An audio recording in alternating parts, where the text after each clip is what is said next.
Happy to have everybody. You're going to have to tell us that you got it. You're okay to be recorded. All right, so we're going to jump in. I hate it when I'm on a call and people give this long, drawn out introduction, waiting for everybody, and you're just bored to tears. People who are late will watch the replay. So I want to talk to you today about why we're even considering an emotional goal, or excuse me, an emotional relationship with our goal. It sounds weird. I actually Googled this, you guys, and I looked for it on YouTube. And there's not a lot of stuff out there when you Google or look for information on creating an emotional relationship with your goal. So first of all, why would we do that? Neuroscience teaches us when we can create an emotional connection with anything, our chances of attaching and following through on whatever that is go way, way up. What you will find a lot of research on, if you Google emotional connections or emotional relationships, are marriages and romantic partners. So today we are going to parallel that just a little bit, but I promise you this is all about your goals. Before we get into that, I want to ask you to go ahead and think of a goal that you have, something that's really important to you. It could be a money goal, it could be a business goal, it could be a relationship goal, doesn't matter. Any goal that you have, I want you to go ahead and think of that now. And here's what we're going to do. I'm going to ask you why you have that goal. And I'm going to give you 1 minute and then I'm going to talk some more. But I really want you to think about, why do you want that goal? Why does it matter? And this is going to be important for the rest of the call today.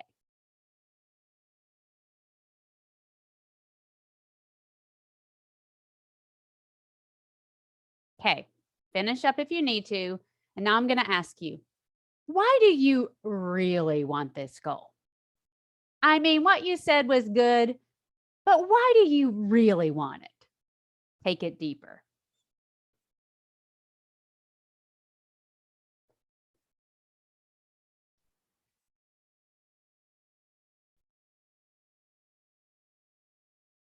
Okay, you got it?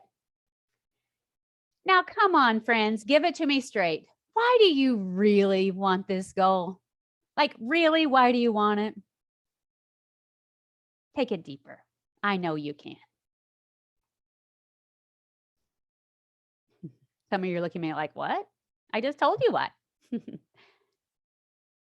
For me, when I first did this exercise, I was thinking about my business goal. And it's like, why do we want this goal? I'm like, oh, because I want to help people. I know what I do matters and it changes the freaking world and it changes their world at the very least. But why do I really want to do it? Oh, well, why I really want to do it is it's because it's so dang fulfilling. I love talking about this stuff. It lights me up. I look forward to it every day. Why do I really want it? I'm like, oh, because every time I teach this, every time I push this out into the world, I learn something, I grow. And every time a client comes to me, I wake up in the morning giddy to talk to that person on the phone about this stuff. And oh, by the way, it's supporting my family and I'm able to contribute in that way. And I'm like, oh, heck yes. That's way deeper than, oh, I want to help people, right? I recently asked a client why she wanted her goal. And she was like, oh, because I just love this work. And we went deeper and deeper. And finally, she was like, because I just want to prove that I can make this money. I want to prove that I can take care of myself. Now, that sounds really great, but this is what I'm going to caution you about. When you got to that deeper why, if that deeper why is connected to your ego and some type of proving, I'm going to caution you here. I'll never say your why is wrong, but it might not be clean. And here's why. I want you to think about being in a relationship with anybody or anything. And your whole point in being there is to to prove that you're valuable or to prove that you're worthy. That is an inside job. If you have to gain something externally to prove your worth or value, you're in trouble, friends. You cannot solve an internal job through external focus and external goals. It's impossible. Mm-hmm. Now, if my client says, I am so valuable and worthy that I can make any amount of money that I want and I don't have to rely on anything else because I'm that valuable. Can you see the difference? It's a slight nuance.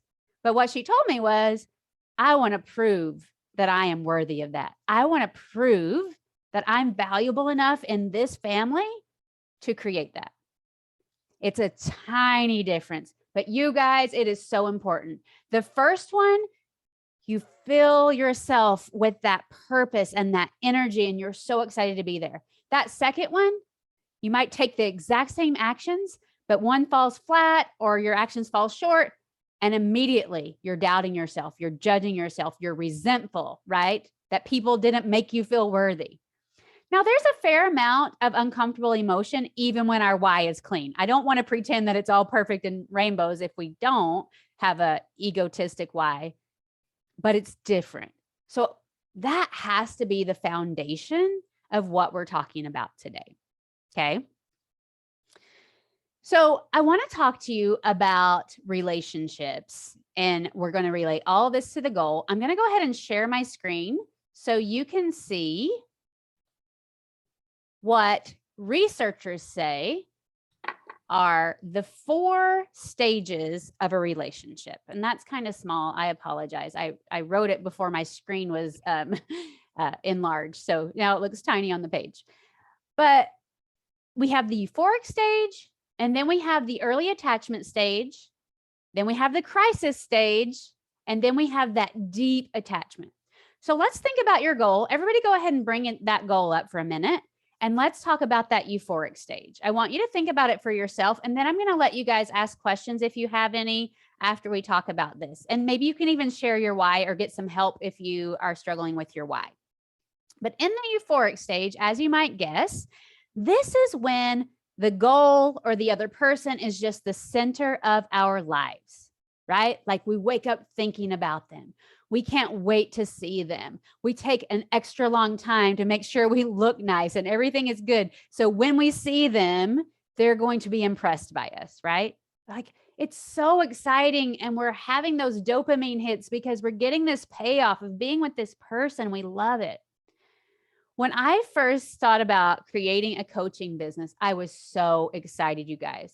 You mean I get to work from home and I get to teach people things that I love? And I get to help and I get to do all things. I was so excited, right? It was euphoric. And when you think about your goal in the very beginning, that's why you keep a goal, right? Because you have that euphoric stage. Most of us.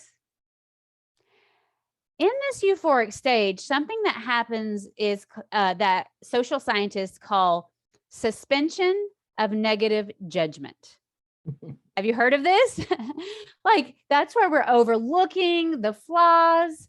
That's where we're overlooking like anything that's frustrating or aggravating. We don't worry about that. When I was first starting my business, I had never had my own business before. I had never worked from home. I didn't know how to send out an online email. I barely knew what Zoom was. You guys, this was way back in 2017 when the world didn't know what Zoom was. Okay. I didn't know what that stuff was. I didn't know how to do it. I was not thinking about that. I didn't care. I got to be a life coach and I got to call myself that, right? Suspension of negative judgment is very, very common when we're in this euphoric stage and we're thinking about our goals. This also, science shows that there is a lower engagement of our prefrontal cortex during this phase. That's why we're overlooking the negative, right? This is science, you guys. Your prefrontal cortex, your higher thinking, your logical thinking, there's a lot less activity going on in that euphoric stage. Okay. So the research out of New York, it's the research fellow at Kinsey Institute, Lucy Brown, that's her name. She's a PhD. She says, we don't know exactly what causes this. We can think about the hormones. We can think about just the excitement and the newness. But she talks about how for some people, this euphoric stage lasts longer than it does for other people. And she said, some people are just really, really good at not pinpointing the negative continually. And she said, this is what is one of the major indicators of success. if we're able to rekindle this stage of looking for the positive and not fixating on the negative. And that's what we're going to start talking about today. Because as you can see, there's a stage where early on we attach to the goal or the person. There's a crisis stage, which is most of us quit, and we're going to spend a lot of time there. And then there's this stage where we're just in it, right? Like we're ready for it. We know it's not going to always be easy, but we form that deep attachment. So that's what we're going to talk about today. I'm going to stop sharing my screen just for a moment, and I want to field some questions if you have any. So feel free to just raise your hand, unmute yourself. If you have a question about your why or a thought about this euphoric stage, go ahead and ask me. Yes, Debbie, absolutely. Hi. Yes, I am really good at staying in this euphoric stage. In fact, I'm so good at it, I don't see the negative side of things. But I do struggle with I create my own struggle with the tech aspects, if you will, like the website and funnel and marketing and that business side and of the thing. But the coaching, I'm still in the euphoric stage. You love it. Yeah. Stay there. So what's the problem that you create your own problems with the tech and all that? I want to get past that. I want to get to the point where that part, even if I'm still learning, even if I'm still figuring it out, that part I create with ease. Gotcha. Okay. What if you don't create it with ease at first, but you give it space that it needs to understand it? Yes, I think I'm in there right now, especially with my website. I have been struggling with my website, but then I've decided that no, this is actually my best teacher right now. Totally. So it sounds like you have a pretty good relationship with your goal. Debbie, we are going to get into this in just a moment. And I'm going to teach you how to dive into this stuff that's difficult. But what I want to caution you against, those of you who can relate to Debbie, which by the way, I kind of think this is a superpower because most of us don't stay in it very long, that euphoric stage. But I want you to think if you had somebody you cared deeply about, maybe a child, a niece or a nephew, who you could see them in a relationship and you saw all these things that were actually detrimental. Now, what Debbie's talking about, that's not detrimental. Those are just part of the learning process and we'll get there. But I want you to pretend that there were some huge red flags that maybe were abusive or neglectful, and that person stayed in the euphoric stage. We see nothing wrong. We are just going to keep going. It's actually not healthy to not be able to differentiate at all, right? Does that make sense? What are you thinking, Debbie? I see your eyes, your thoughts turning. Yeah, no, I get that. I mean, right. Like, yes, I think I've done that. Yeah. And I don't think you're doing that now. I think what you're saying now is I noticed there are things that we're going to have to figure out. And that's very different. I just wanted to throw that in there because some people mistake this to think, oh, let's just stay in euphoria where we're in rainbows and la la land. And that also negates our ability to grow and learn and evolve into the person that can sustain this higher version of ourselves that will be required to achieve this goal, right? It's like a different version of burying your head in the sand. Yeah. Yes. Okay, I gotcha. Thank you for that comment, Debbie. That was good conversation. Zelda asks, is this similar to the 5 stages of grief? Zelda, sort of. Obviously, we're going to be building a little bit differently when we're talking about this relationship with a goal. And grief definitely has its stages, and it has those moments of acceptance, those moments when we have to just be aware of the difficulties and the pain. So that's a really good question. Thank you for that. Anybody else have anything they wanted to ask? Okay, there will be other opportunities to ask. I'm going to share my screen again, and we're going to talk about this second phase of the relationship. And this is early attachment, okay, guys? And again, in the attachment phase, it's not quite like the euphoria, but it's still this place where we're actually starting to bond to this other person, right? And research shows that there are high levels of dopamine still involved in this early attachment. One study even said, which I kind of hate it when science says this because it's so arbitrary, but I'm going to say it here with a caveat, that it lights up the same pleasure centers as cocaine when somebody takes drugs. We know, if we're in this field of study, that a lot of things light up the same pleasure center as cocaine. Sugar does it, pornography does it, right? It doesn't mean that like it's like taking a drug, but it is lighting up the pleasure centers where we're in this attachment phase, okay? That more evolved part of the brain starts to engage a little bit more. That part of the brain that's linked with feelings of attachment, the oxytocin, that love hormone, it's all coming in, okay? Like a cocktail. So it said, the research says couples that have been married for at least 1 year start to describe their love differently. So I want you to think about your own relationships. So let's think about the dating as the euphoric stage. And then let's think about, oh, we just got married. We're so excited. We're in that relationship. That's more like the attachment phase, right? Like, here we are.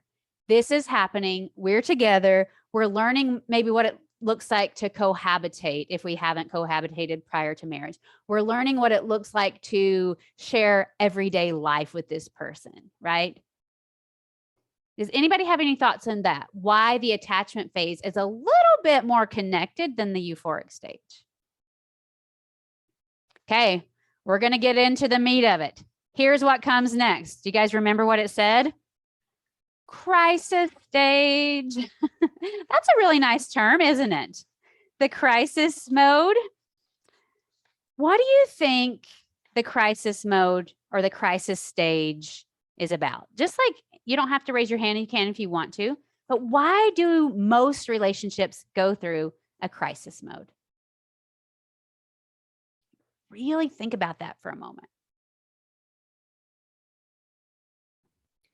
I think it's because things happen, life happens, and you don't plan on it. You get kind of overloaded with things perhaps unrelated to the relationship, and then you try to draw strength from the relationship, but it doesn't have it. And then you're thinking, why did I put this energy into this? It's not helping me. Totally, right? Things start to happen, life starts happening, and then you get to decide, why did I put the energy into this? If a couple can overcome this crisis stage successfully, Dr. Sue Johnson, the founder of the Emotional Foundation Therapy, she says that's when they're able to really move into that last phase of deep attachment. So we're going to talk about this with your goal. I'm going to share my screen one more time so you can see what's involved in this crisis stage, okay? The crisis stage is where, like we said, we start to drift apart. Real life happens. Things get difficult. Here are the 3 main predictors of our ability to move through this stage: emotional responsiveness, responsiveness in general, and then being able to engage. And I'm going to give you, this is where we're spending the meat of our time today. I'm going to give you lots of tips and exercises, and you get to take from this what works for you.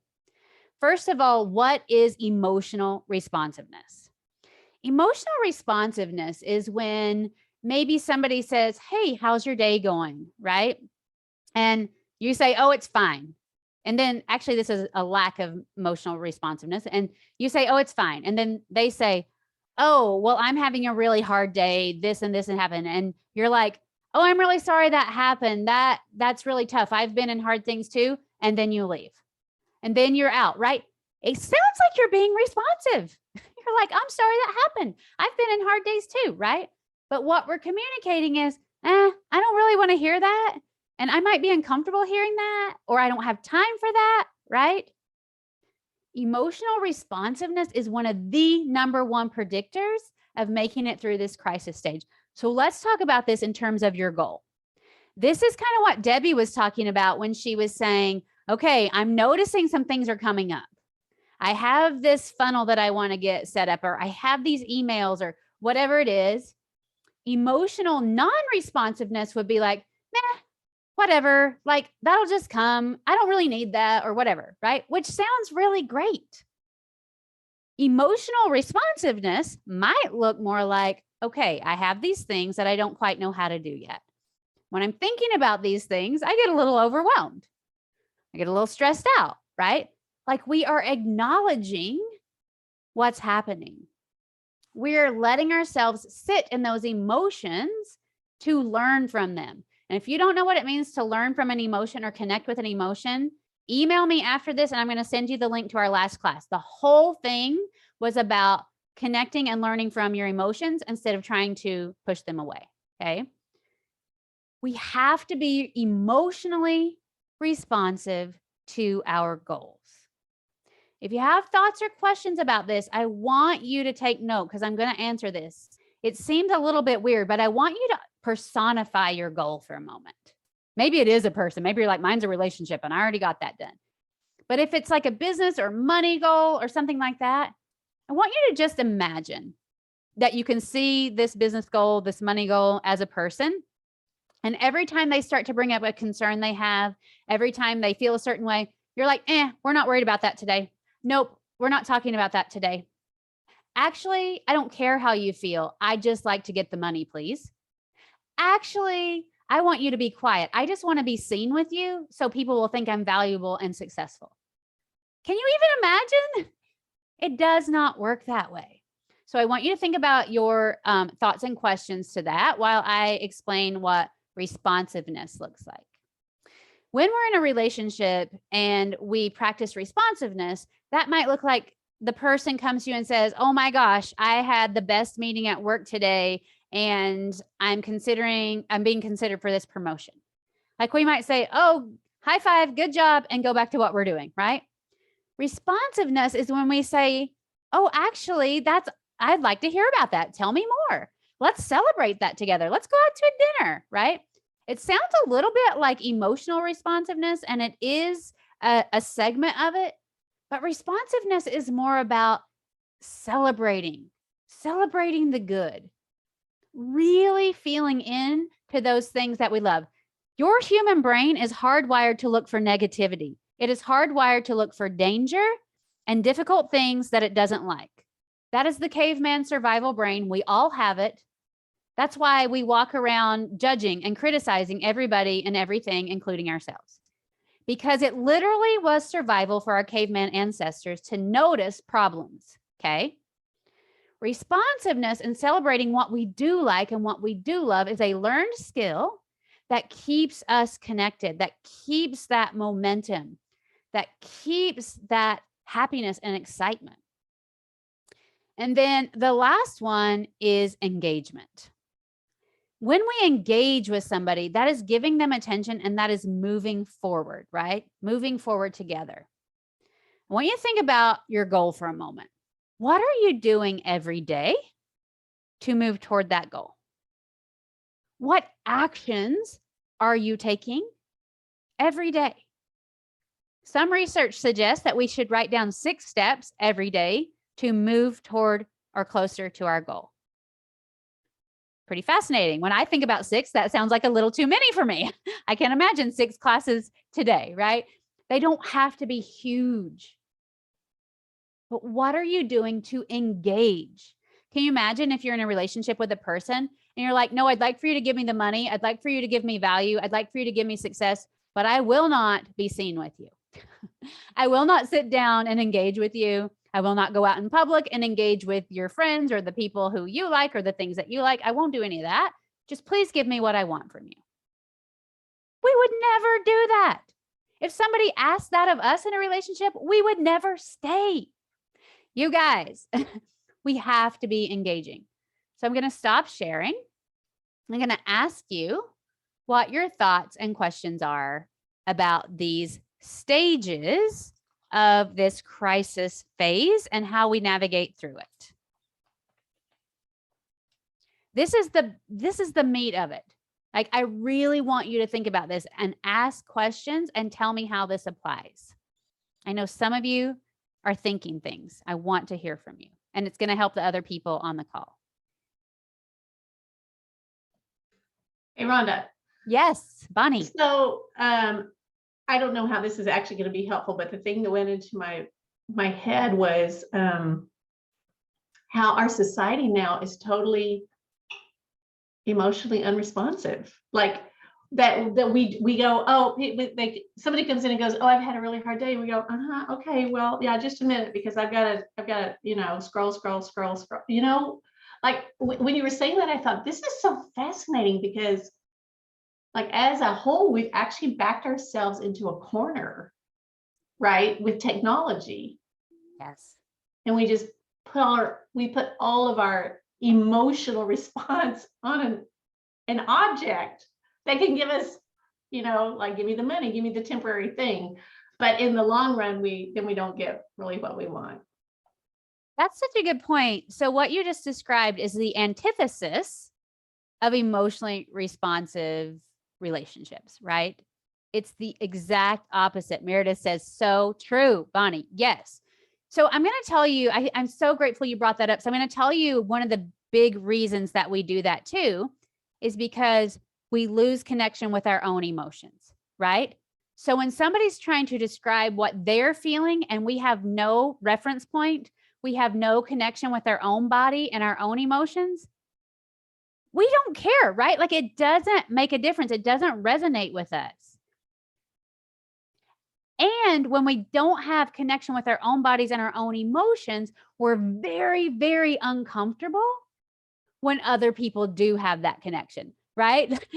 I remember when I wanted my husband to just talk to me more, and I was like, tell me your hopes and your dreams, right? He's like, okay. He's giving me the look.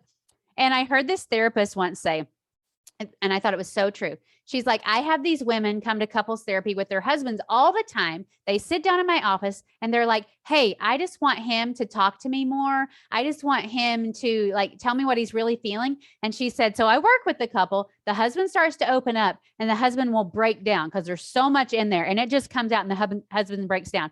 And the therapist is like, you know what the wife does? She starts looking at me like, make it stop. Like, I can't handle this, right? Like we think we want that emotional connection.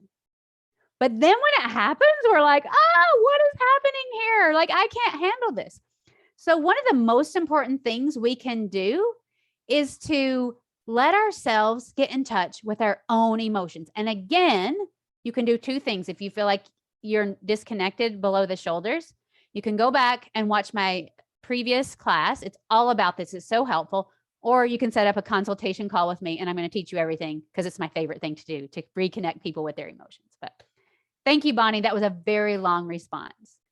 Who else had a thought or an idea about this crisis stage? Because you guys, this is the most important part to understand. I got a lot more to teach you, but this is so crucial. If we can't make it through this crisis stage, we never get to the deep attachment of our goal, which tells us we're not going to give up and we're going to keep going when it's hard. Feel free to just type it in the chat too if you don't want to make the comment out loud or ask. I'm just going to keep talking. Okay, can you review how? Okay, Roxana, what's the rest of your question? Can you review how? Sorry, I can't type fast enough. I'm thinking you just mentioned getting through the crisis stage. And I thought, wait, how do we do that? How do we get through the crisis stage? Is it just sitting with the emotions? Okay, that's a really good question. So the three things that we talked about were emotional responsiveness, just responsiveness in general, and then that engagement. So when we notice, and thank you for bringing this up so we can clarify it more. When we notice things with our goal that we don't love, right? Because we just passed that euphoric stage and that easy attachment stage, we're starting to form like a superficial attachment. That's when crap gets real, you guys, right? So Roxana, can you give me an example of either in a relationship or your goal, what you've noticed might come up in the crisis stage? And that'll help me be more specific with how we talk about this. Oh, you look beautiful. Why haven't you had your camera on the whole time? I haven't done my hair yet today. I'm like, oh well, it's a Friday. Well, okay. I'm coming from a place where I'm just in the last couple of years realized that I really wasn't allowing myself to experience emotions, experience a good bit of trauma growing up. And so emotions were not safe. Right. Yeah. And they brought up, I think you were the one who recommended The Body Keeps the Score book. And I did that, or I listened to that book a couple times. I did some different therapies that it recommended, and that has really kind of catapulted me through some of those traumatic experiences and emotions. And now things come up and I can feel my body responding, but I know what it is. And I'm like, oh, okay. So things are a little less, I keep things a little less at arm's length anymore. However, I still feel like I don't really like just getting through the crisis stage. I don't know. I'm trying to like see that in my head, picture what that would look like for me. And I can't relate. Okay. I'm going to give you some practical tips that will help with this. But what Roxana just demonstrated so beautifully is how she was in the emotionally non-responsive stage, right? When we go through trauma, capital T or lowercase t, sometimes we think, oh, we've never experienced trauma, but our body is saying, no, that's not safe to feel, whether we think it was trauma or not. So Roxana had her body telling her things that were difficult, right? And I know you were in a marriage relationship where things came up, right? And there were probably things there and your body's saying, hey, we would like some attention. That's triggering some things, right? When we're emotionally non-responsive, we're like, nope, ain't got time for you. Nope, we don't want to be seen with you. Nope, we don't want to communicate with you. Could you please just get me through this and give me what I want and be quiet with the things that I don't want, right? When we disassociate from our head down to our bodies, sometimes that's what happens. And we call this something different, right? Disassociation versus a non-responsive emotional response. Doesn't matter. We're talking about goals today. But then she said she started responding like, I hear you, body. There are some things coming up and I'm listening to you, right? And I'm here. So once you're reconnected, one of the things that I think are really, really important is doing like a relationship check-in. You may have heard this before, but I want you to think about sitting down every Monday with your partner. And in this case, we're talking about your goal as your partner and just saying, hey, how are you feeling? Like what's coming up for you? And then we're going to say to ourselves, this is how I'm feeling. I'd like to share with you what's coming up for me. If you do this goal relationship check-in every week, you're going to start knowing what's asking for your attention, right? You're going to start seeing what's asking for a connection from you. Does that make sense? So that's one thing we can do. And then when we see those things come up, it doesn't mean that everything that's coming up has to be addressed, right? It doesn't mean we have to dive in with everything, but we get to evaluate. So I highly recommend a goal relationship check-in once a week, once a month, when you're starting out, whatever feels appropriate to you, where you're looking at your goal. How's the goal over here? How am I? What needs to be addressed and talked about? What needs to be celebrated? Remember when we were talking about responding to the things? What needs to be engaged with here? So remember those three things that we just talked about. And I see that Lindsay is just joining us now. So welcome, welcome. Go back and watch the beginning of this to know what those three things are. Maybe I'll share my screen in a minute. Is that helpful, Roxana, to think about when you do that check-in, whatever comes up, run it through that filter of those three things? What do I need to emotionally respond to? What do we need to celebrate and focus on? What are the positives? And then what engagement do we need in this relationship? I see you're thinking. Thoughts and questions?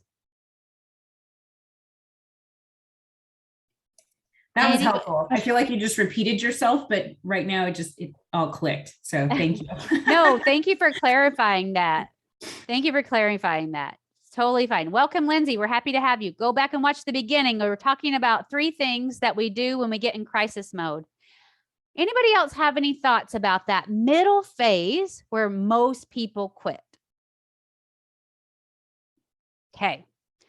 So one of the last things we talk about, and actually I don't want you to think about the ideas and tips that I'm going to give you now. I don't want you to think about them as we can only do these when we're in that phase of keeping it going, right? Because this deep attachment phase and this check-in, that's something you want to be doing throughout. It's just the thing that becomes more imperative in the crisis mode, okay? But after we do that, we want to keep this relationship alive and going.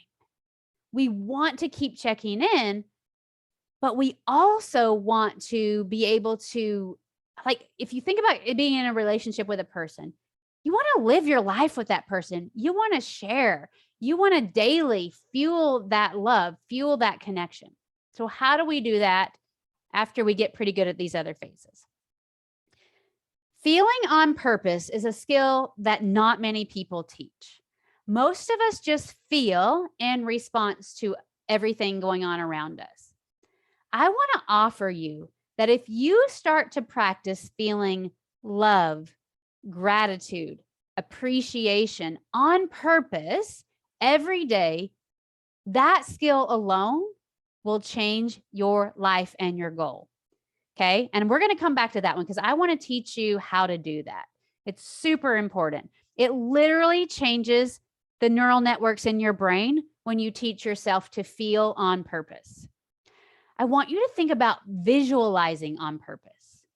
What does your goal look like having done it?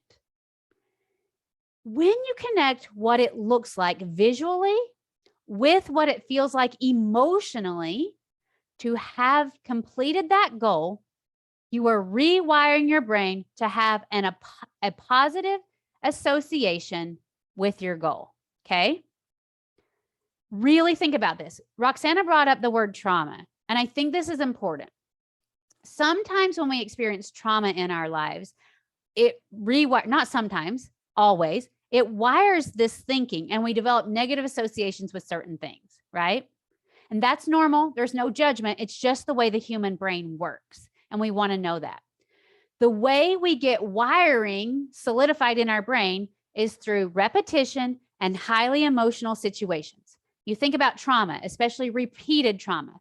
You're combining those 2 things together over and over and over. And then your brain starts to make associations. This person is bad. This person is wrong. This type of activity is bad or wrong. Yes? That's what trauma does. Now, I want you to consider that we can use this same concept in the opposite direction. When we continually, through repetition, see that goal, see ourselves having accomplished that goal, and we associate that with an elevated emotional state of gratitude, appreciation, love, and joy, you literally are forming networks, neural networks in your brain that create the adverse feeling, right? So Roxana was saying she learned that emotions were unsafe and she didn't want to go there. When you start creating it on the other side, you learn that your goal is safe. You learn that your goal is exciting and full of love and full of gratitude. This skill is so amazingly helpful, and it's something that almost nobody else does when they start to accomplish their goal. So I want to pause there. I have some other tips and tricks that are really helpful, but I want to pause there and I want to field your questions, your thoughts, your comments about this skill, because it is absolutely valuable as a foundational part of goal setting and achieving. What do you think? Can be a question or a comment. Nobody? You guys, this will change your life.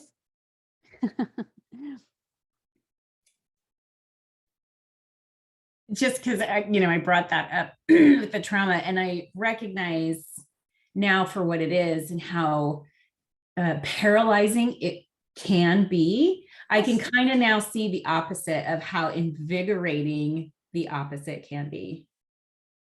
Like, because you can feel each emotion just as intensely, right? So so sorry. I'm just thinking that seems exciting. I don't know what that's like yet, but I believe you. Roxana, you just described the law of polarity. There are universal laws. You can look up the law of polarity, but what it tells us, what it states scientifically is every situation holds the capacity for as much joy and happiness, as much positive emotion as it holds for discomfort and uncomfortable emotion. That is the law of polarity. So to go back to what Debbie was saying in the beginning, you know, I have these things in my business that are coming up that are frustrating, that I'm not sure how to handle. It holds an amount of overwhelm or frustration or whatever. But as we're willing and emotionally safe, keep ourselves emotionally safe enough to face that, to work through that, to address that in the relationship with the goal, it holds equal capacity for joy, fulfillment, and progression. I really want you to start seeing these things that we might call stumbling blocks, that we might call, quote, problems, as the potential to hold equally as much happiness and fulfillment. One of my favorite quotes is by Deepak Chopra, and this, I think, comes from his Spiritual Laws of Success book. You can look it up. But what he says is every trial or every problem holds a seed of opportunity. Every time something comes up that's frustrating, after I face it and allow myself to be emotionally responsive and hear what my body or brain has to say, I ask myself, what is the potential of opportunity and growth here? And you know what, guys? I hope I still have a lot of years to live, so I'm going to test this further, but I have not found one situation that has not been found yet. There is opportunity for growth in every situation. So let's practice this for a moment. It's all fine and good to talk about it, but I want you guys to practice it. Even those of you who are off camera, if you can do this with us, I want you to, first of all, before you close your eyes, if you're driving and listening or something, please don't close your eyes. But for a moment, I want you to think about your goal and think about your why, that clean why that you want to accomplish this goal. Just go ahead and let that come up in your mind. And now I want you to visualize yourself. Go ahead and close your eyes if you can, if you're in a position to do so. Visualize yourself in that place where the goal is yours. Feel what it feels like having accomplished that goal, having been emotionally responsive to it, having celebrated with it, having listened to the things that maybe were a little bit difficult, but formed an even deeper connection. Ideally, when we do this, we want to feel that gratitude, that fulfillment and connection. But I want to offer to you, if you're feeling scared instead, if you're feeling unworthy of that goal instead, there's nothing wrong with you. It just means you need to be more emotionally responsive to your goal and clean that up. Does that make sense? When I do this exercise, invariably, half of the room is saying, oh my gosh, that feels amazing. It's euphoric. I can't wait. And half the room is saying, I'm scared to death. I'm never going to get there. I don't know how. I have so much self-doubt in my ability to do it. If you're feeling that way, it just means you need to be more emotionally responsive. So to answer Roxana's question earlier, well, what do we do in crisis mode? We check in and visualize ourselves in that goal every day. And if we feel amazing, then we make that positive association with love, gratitude, joy, and our goal. If we feel terrible, then we write down why we feel terrible and we become emotionally responsive and say, you have concerns. I hear those concerns. I'm willing to sit with those concerns. I'm willing to work with a coach or a counselor to work through maybe the trauma or maybe some of the self-doubt. I'm willing to do self-coaching around that self-doubt. Thoughts or questions about this? Okay, I'm gonna, Connie, did you have something? I'm thinking about sharing my goal. That's what I'm thinking.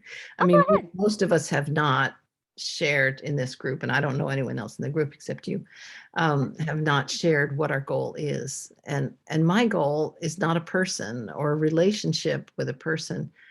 My goal is to gain control over all the stuff that you are well aware of, the boxes and boxes of notes and pictures and drawings and records, and oh, that might be something important in there. And so my goal would be to create the space that when I walk into it, I feel, oh, this feels so good to be here. Totally. I can find things again. So that's which is kind of a different sort of goal than I'm guessing most people are thinking about. So I've been trying to adjust your perspective to help me apply it there. Yeah. Thank you for bringing that up. I think most people on this call have a business goal Yeah, or a money goal, right? Mm. And so good. It doesn't have to be a person. In fact, I think it's really great when it's not a person, because you have control over your goals, right? You don't have to think about how you're going to manipulate that person and what if they don't show up, right? So when we say, how do you get emotionally responsive with an inanimate object or an inanimate room? That's what we're talking about. We visualize ourselves walking into this organized room. We visualize ourselves walking into this space where things are sorted through and gotten rid of that we don't need, right? And then if we feel like, oh my gosh, this is going to take too much time, or I don't know how to do it, I don't have the skills, those are the things that we write down that need our emotional responsiveness.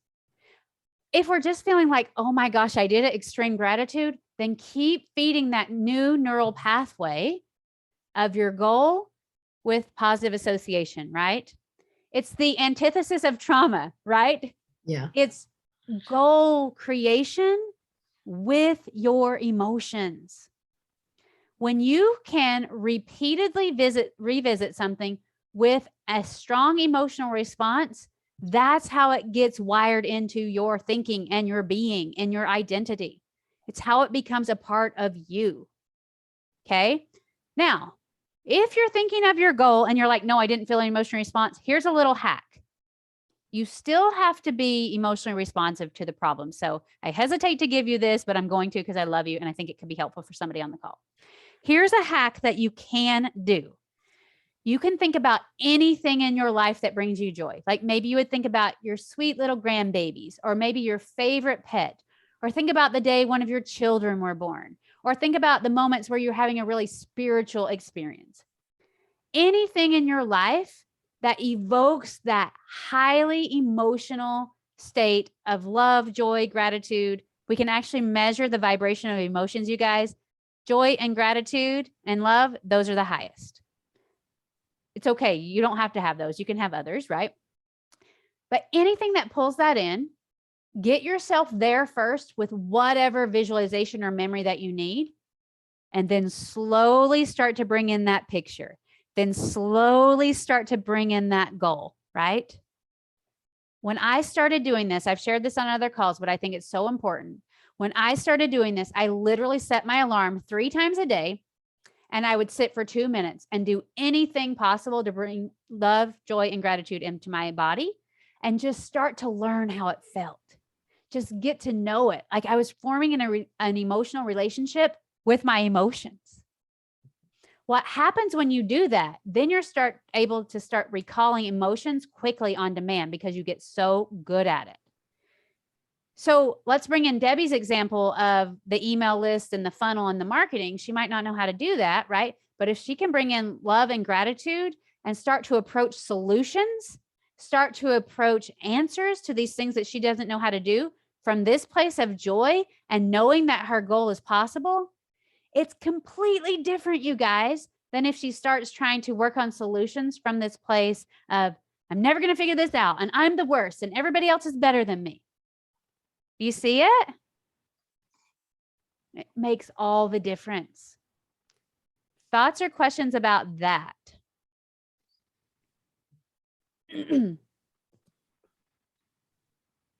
Forming an emotional relationship with you having created the goal is so valuable to carry us through that crisis stage and, excuse me, to keep it going. Because there are going to be times when we take action and that action falls flat. It doesn't work like we thought it would.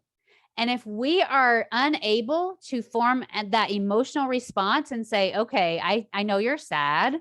I know that was difficult, and work through that, and then pull ourselves back into that love and gratitude, most of us are going to give up. 99% of people who set big goals give up. It's because they don't know these skills that we're talking about right now. Please raise your hand at any time. We just have a few more minutes left. I'm going to share a couple of other tricks and tips that I used when I was starting to learn this. I had a lot of money issues. Welcome, Michael. Happy to have you. Go back and watch this replay. You've missed a lot of good stuff, but so good to see your face. And ask any questions. Don't feel bad to ask questions, even though you're joining late. Sometimes I feel bad when I join late to ask. We want you here. Sometimes when I was starting my goal, I felt unworthy of money. I did not grow up in a house that didn't have money, but I grew up in a home with parents who were very frugal, and it felt very, very unsafe to spend money. I was always taught that my husband should make the money. I shouldn't make the money. And so I had a lot of money issues, you guys, a lot. And so when I first started this, I did two things that were super helpful. I went on a money walk. There was a coach by the name of Corey Woods, and she suggested this to me. She's like, just go on a nature walk, and in your mind or even out loud, nature's not going to laugh at you. Just start talking to money. Talk about your relationship. And it was so cool, you guys. It started out something like, here I am. I want to make a connection with you. I've despised you. I have called you the root of all evil. I have called you the necessary evil in my life. I have hated you. I have resented you. I'm so sorry. Like, I actually want you in my life. Will you forgive me?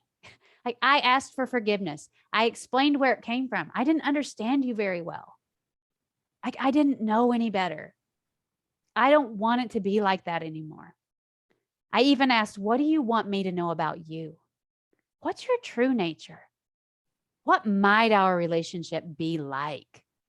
That money walk, I still remember it. It's in my neighborhood. My lips were probably moving like this while I was walking, and people driving by or seeing me probably were like, okay, crazy. I don't even care. I do it 10 more times, right? Like, it was so powerful. If walking and talking in nature or on your sidewalk is not your thing, write your goal a letter. If you feel like you need to address an emotional response and you don't know how, like we were talking about earlier, write that emotional need, that bid, that plea for your emotional connection, write it a letter. Like, I hear you're wanting my attention. I'm not sure if I'm going to get this right. I'm going to do my best. And just empty your brain and connect. You guys, this is so, so important. This is what creates the foundation of everything you're trying to accomplish in your life. Okay? Everything. What are your thoughts and questions about that? We're almost at time, and I really want you guys to get clear on this. It's super valuable. Again, everything we're talking about is rewiring those neural pathways in correlation to your goal. You literally want to get emotionally involved. Bob Proctor says the moment you get emotionally involved with a goal, the deceased Bob Proctor, I forget he passed away. It's so surprising to me. But he said, the moment you get emotionally involved with a goal, it starts to take form. The moment you let yourself believe it, it starts to be created energetically in the world. And I won't spend time on this because I've talked about it before, but if you go look up the double slit effect or the observer effect, it scientifically explains quantum physics teaches us that when we start to visually see something in our minds, matter collapses and it is energetically starting to be created. Then when we interact with highly emotional responses, like we talked about earlier, that love, gratitude, that joy, we start to magnetize, collapse the distance between us and the goal. And then if we go back to that third phase of the crisis stage of a relationship, it tells us that we just need to keep engaging.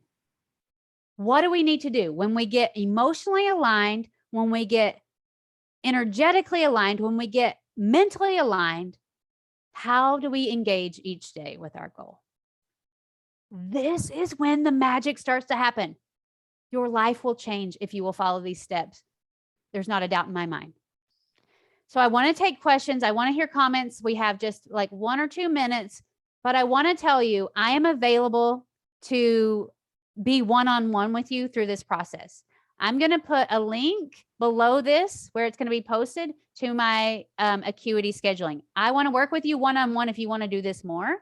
I have these guys, like my favorite people to work with are like these overachievers. And I have a few on my schedule, like half of my schedule right now. And they're overachieving and they're so good at accomplishing things usually, but they're not so good at relationships because you cannot coerce a relationship, right? And I love it when they come in and they're like, their world is open and things start to change. I want to offer to you, they're like these really cerebral, non-feeling people. My point in saying this is if they can do it, you guys, anybody on this call, you can do it. So if you're interested in learning more, if you want to work one-on-one with this, I'm going to send out the link with my replay to get on my schedule. But before we hang up, yes, Lindsay, ask away, sister, or comment away. Yeah, so I just have a question. So you know how you were talking about how you would set your timer for like 2 or 3 times a day to really create that emotion in you. So I'm just kind of imagining how I would do this. And so are you just kind of like connecting with experiences from your past that create that, or thoughts that you feel will create that emotion? Is that the process? Yeah, so I think you missed the first part of the call, but we talked about. Oh, I did. That's Sorry. okay. No. I want to answer. We talked about phases of relationships, and we talked about in certain phases, especially when it's starting, we really negate the negative. Like we're not looking at the frustrating parts. We're only focused on the positive. Now there's a caveat to that. Like we want to know what's real, right? Like we want to address when there's real problems, but there's a beauty in that. When we can train our brain to see the beauty in life, we get to live in the presence of beautiful things, and it wires our brain to be able to experience even more joy, even more gratitude. And I didn't mention this earlier, so I'm glad you brought this up.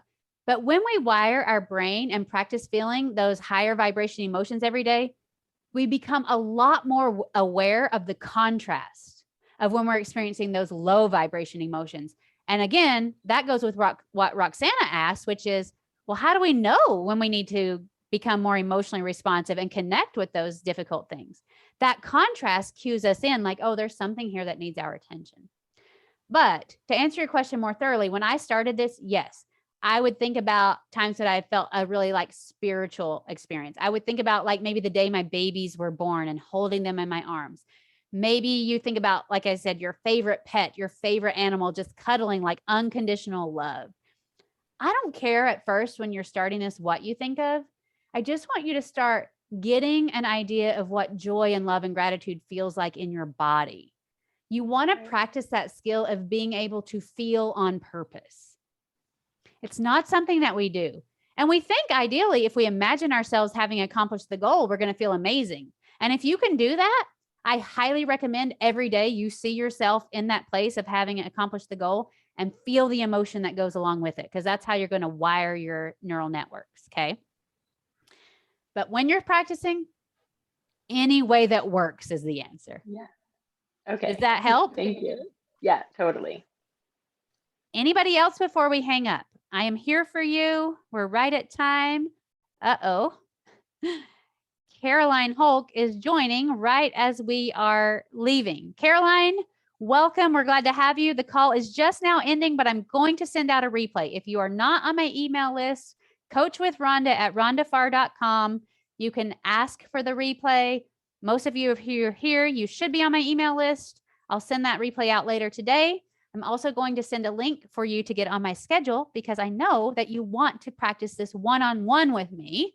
Who wouldn't? It's the best stuff in the world, right? All right. Bye, guys. You're free to go. Caroline, if you wanted to ask a question, I see you coming on video. I'll stay on an extra minute.